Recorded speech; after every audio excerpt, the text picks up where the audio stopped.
Hey, good morning to everybody. Happy Thursday. It's Daryl here. It is bright and freaking early, man. You know it. It's 3 a.m. here in Connecticut on the East Coast. Okay, I'm going to put a warning out right away. This video is definitely not for anybody under 18 years old. There's going to be some explicit talk, even though I'm going to try to keep it down to a minimum. This is a video for people, just people over 18.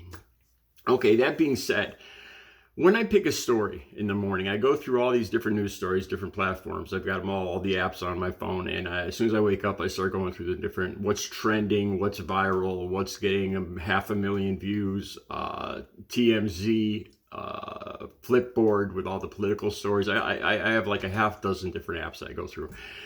And when this is how I pick a story. I have to know the people that I'm talking about. There's been times where there was a story about Blueface, the rapper, and people making fun of him for posting a picture of what his wife cooked. And I was tempted to talk about it, but I don't know anything about Blueface. I don't know anything about the guy, so I didn't talk about that story. And I have to have it helps if I have similar experience.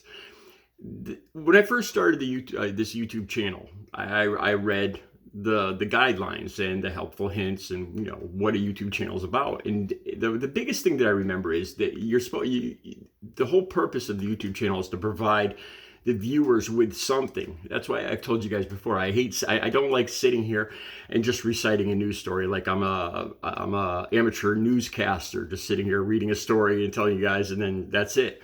I try to find a story that I have a very strong opinion on, but more than that I have some experience with.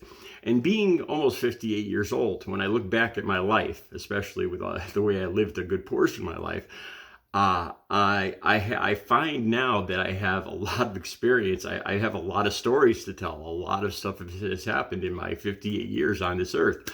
Okay, that being said, today I'm going to talk about Will Smith. And there's allegations. There's a lot of allegations. Well, there's allegations coming out, and there's a lot of news stories popping up about this. And I'm going to give you I'm going to put the clip right on top down below, so you could watch this.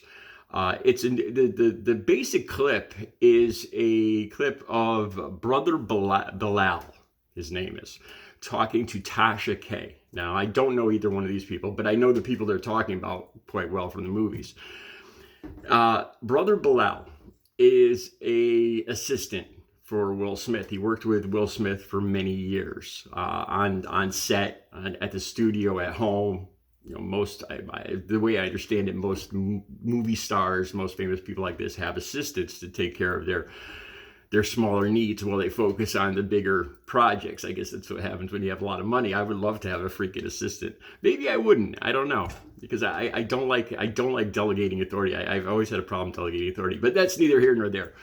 So Brother Bilal worked with Will Smith. There's pictures of him in these articles, the two with their arms around each other. There's a picture, one picture that stuck out to me is Brother Bilal holding an Oscar, I believe it is, like Will Smith's Oscar, and Will Smith's got his arm around him. And this is in 2022. Okay, so just recently, these two were like this. So that picture carries a lot of weight for me. Okay, that being said, and then there's a lot of stuff popping up about Jada Pinkett Smith and her relationship with Tupac Shakur. Whether they were just friends or whether it was more than that. This whole thing that happened at the 2022 Academy Awards with Will Smith going up and striking Chris Rock. And this story made me look at this in a different light. Okay, let me get to the clip now. The clips, like I said, I'm going to put it right down below so you can watch this, so you can get the feel for what I'm talking about. And it's explicit. It's really kind of explicit. Basically, this guy, Brother Bilal, Will Smith's former, I'm definitely assuming former assistant, is talking to an interviewer, Tasha K. And he's describing an incident where he came across Will Smith and Dwayne Martin. I'm not familiar with Dwayne Martin as an actor. I can't picture any specific movies he was in. And okay, the first thing that Brother Bilal says, he talks about Will Smith's size. And I don't mean his height. Okay, so he's saying that like Jada Pinkett Smith wasn't satisfied, and this is very derogatory. When you say this about another man, this is about the worst thing you could say about another man. You know, I've kind of insinuated it here on a couple of times, more than once. And he says this. He says, if a woman is you, this is a quote from Brother Bilal. He says, if a woman is used to a baby leg, and then she has to put up with a pinky toe, there's nothing you could do to, she's going to be unsatisfied. Okay, so I'll just leave that right there. So this is what he's saying about Will Smith. And I believe he's insinuating Tupac Shakur would be the baby leg and Will Smith would be the pinky toe. That's what I believe he's insinuating here. Then it gets really explicit. Now he says when I hear people, when I'm trying to judge if somebody's telling a lie or the truth, like I said, over 20 years of using, in my experience back when I was a full-blown addict, I lied every day. I lied to myself. I lied about everything. I lied about things I didn't need to lie about. I manipulated people. And I looked for specific things. And in this story where he's describing this one incident, he's very specific. And it makes me think that this happened, but a lot of times when people lie, they tell the truth, but then they'll switch. It's a lot of truth and a few little lies snuck in. And those are the hardest ones to tell if somebody's lying. So I don't know. I really don't know if he's lying about this or not. And he said, so they were on set, and he says Hollywood is all about hurry up and wait. Okay, so they want Will Smith on set. And he says, Brother Bilal says he's running around. He's got a walkie-talkie and he's trying to find Will Smith. He says Will Smith's car's in the parking lot.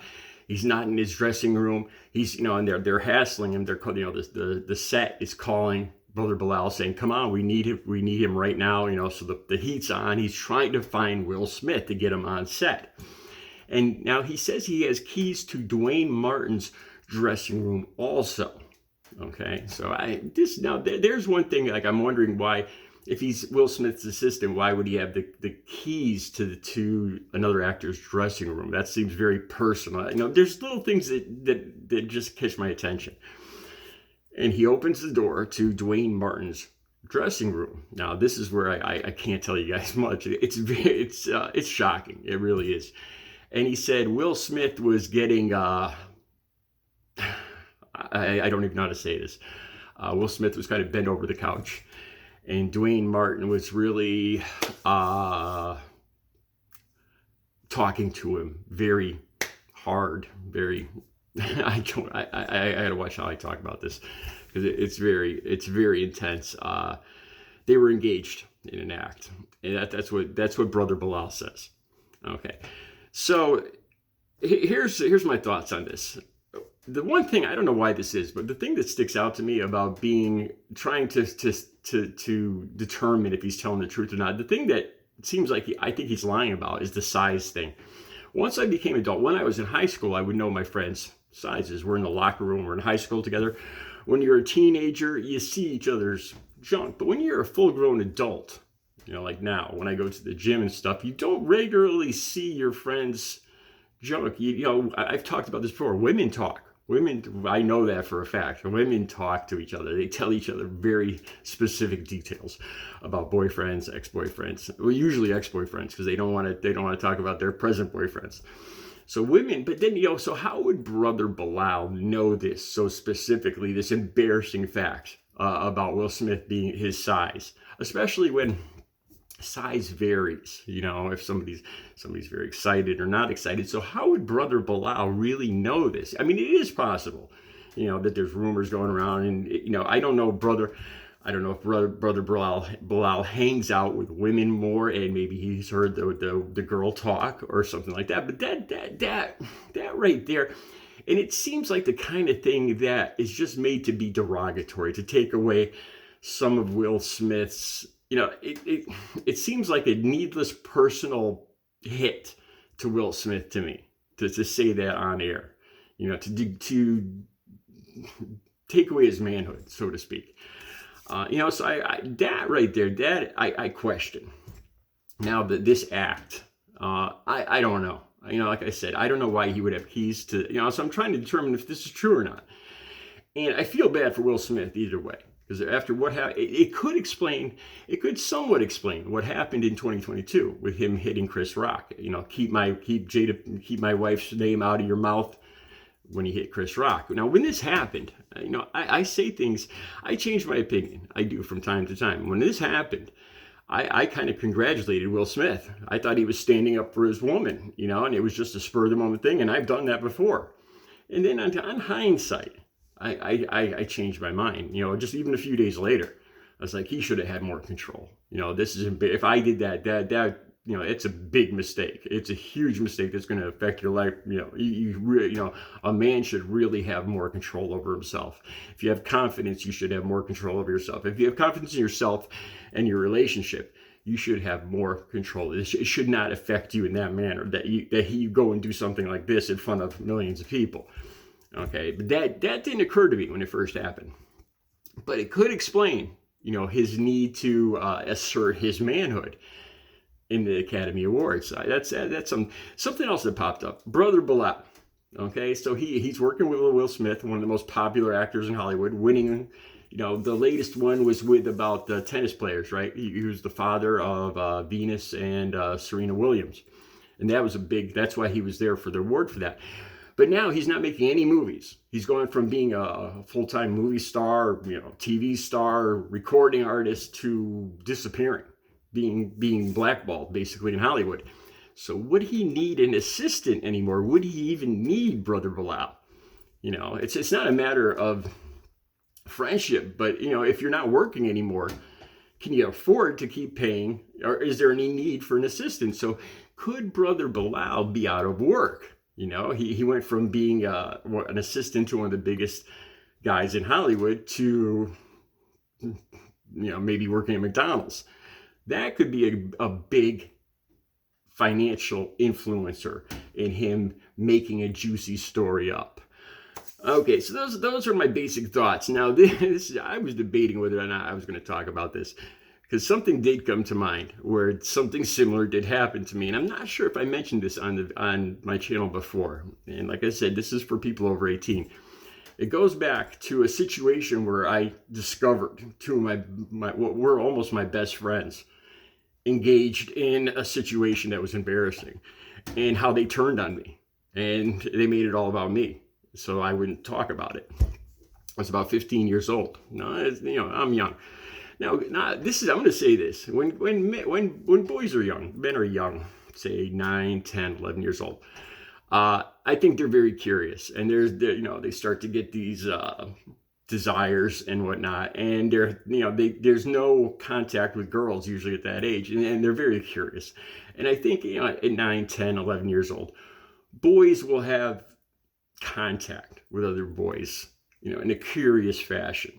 I'll just leave that right there. But at age 14, 15, 16, that doesn't happen anymore. That's where you're, now you are in contact with women. And if you like women, you're with women. And if you like guys, you're with guys. So that being said, this is when I first, like I've told you guys before, that I moved. After my father died at 14, I moved to the tougher part of the tracks, the tougher part of town. And I had two best friends. We'll call them Mike and Paul. Okay, those are made-up names. Mike is now a minister. He's a full-blown minister. He owns his own church. He's got 5 kids. Paul, I do not know. I do not know where he went. I have no contact. I know he was using, and I don't even know if he's still alive or anything like that. So when I moved there, these two were my best friends. So, they lived right up the street from me. And Mike's father he was a construction business, and he had big trailers, construction trailers, out behind the house. And Mike built a fort inside one of these trailers, the back half of the trailer. He put a wall in the back half of the trailer, at the back, like 15 or 20 feet of the trailer. Put a wall, a door, 2 bunk beds, a desk, for a clubhouse. Okay. So the 3 of us decide to camp out, like on a Friday night. And since there's only 2 bunk beds, and I'm the new guy, I'm sleeping on the floor. And my buddy, Mike, because it's his father's place, he gets choice of bunk bed, so he gets the top bunk bed. Paul gets the bottom one. I'm sleeping on the floor. Now, of course, once again, at this age, there's a lot of viewing of back in the 70s and 80s. You come across adult material magazines, and we're looking through magazines. You know, we got our flashlights and a little light in the camper, and we're looking through magazines most of the night, talking about girls we're interested in and stuff like that. And then we shut the lights off. It's time to go to sleep. It's probably about 1 in the morning, 2 in the morning, and I'm laying on the floor in a sleeping bag, and I'm trying to fall asleep. It's a new, I've never been in this camper before, so I'm having a hard time falling asleep. And it's probably about an hour after the lights go out, and I'm still not asleep, and I hear a footstep right next to me on the floor. There's only 3 of us in this little room. Two guys are supposed to be in the bunk beds. So I'm listening, and I hear more footsteps right near me. So I keep hearing these, and I hear it moving around. So I'm like, I definitely hear somebody standing. You know when somebody's standing right there, and you're laying on the floor. So it's a very, you feel very open, very, very vulnerable. And eventually, I just took my arm and I swung my arm like this, laying on the floor, and I hit a pair of legs. All right, and I felt the legs. It freaked me out, and the legs were facing away from me. It's like somebody was standing right next to me, and I heard Mike. All of a sudden I heard a cough, and I'm like, that's Mike. Why is Mike standing right next to me? And he's facing away from me. But more importantly, he's facing towards the bottom bunk. You understand what I'm saying here? Paul was on the bottom bunk. Mike was facing towards it like this. And all of a sudden it occurred to me what was going on in the camper. And this was a total surprise to me. Like I said, this is what, I'm not saying this is good or bad or whatever. This is just what came to mind when I read this story. So I was like in this position where Brother Bilal claims to be. I'm shocked. I just put my hands back in the sleeping bag and turn over and just pray to fall asleep and just pray for this to disappear.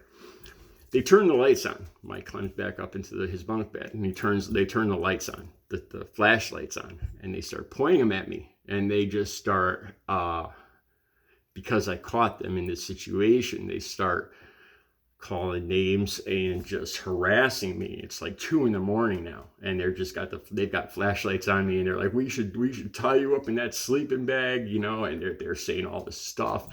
And I just get, I'm not one that takes this kind of thing, laying down, so to speak. And I got up and I just start wailing on the one in the bottom bunk, and I start wailing on the one in the top of the top bunk, just because of what they were doing, how they turned this on me. I didn't care what they were doing. I would have kept quiet for the rest of my life. But because they were shining these lights on me, I couldn't sleep. And it just went on for like an hour. I snapped. Okay. And that shocked them. That I took both of them on and started just wailing on both of them. And they stopped, and we all fall asleep. Okay. And this has never come up again. As a matter of fact, the next day we're all playing softball. A bunch of guys, teenagers playing softball next door. And they start saying how Daryl freaked out last night, man. I forgot. Oh, they started calling me Spaz. That was my new nickname. Daryl's a spaz. But they never, of course, they didn't tell the whole ball field why and how this led up to me, freaking out. And I never said anything. I just kind of looked at them like, this, really, you're going to do this? This is, and they were brazen enough that I wasn't going to just say in the front of the whole baseball field why I had, the whole situation that led up to me freaking out, spazzing out, so to speak. And I never talked about this again, and it was really never brought up again, but the nickname Spaz stuck with me for a while. And so I was the ostracized person for all of this, when it really had nothing to do with me. So is Brother Bilal telling the truth? I don't know. But I'd be willing to bet that a lot of stuff is going to come out about Brother Bilal now. There's going to be a lot of allegations of, hitting back, so to speak, on Brother Bilal. Is it true? I don't know. I really, it could be, it might not be. Like I said, there's reasons why Brother Bilal could be doing this and saying this stuff. And maybe it is because he's very specific in this. It just, to me, it sounds like there's a lot of truth in the way he's describing this. A lot of details that just, it seems like a good portion of this is true. I don't know. Let me know what you think in the comments. I'll be back later with another video. You guys have a good Thursday.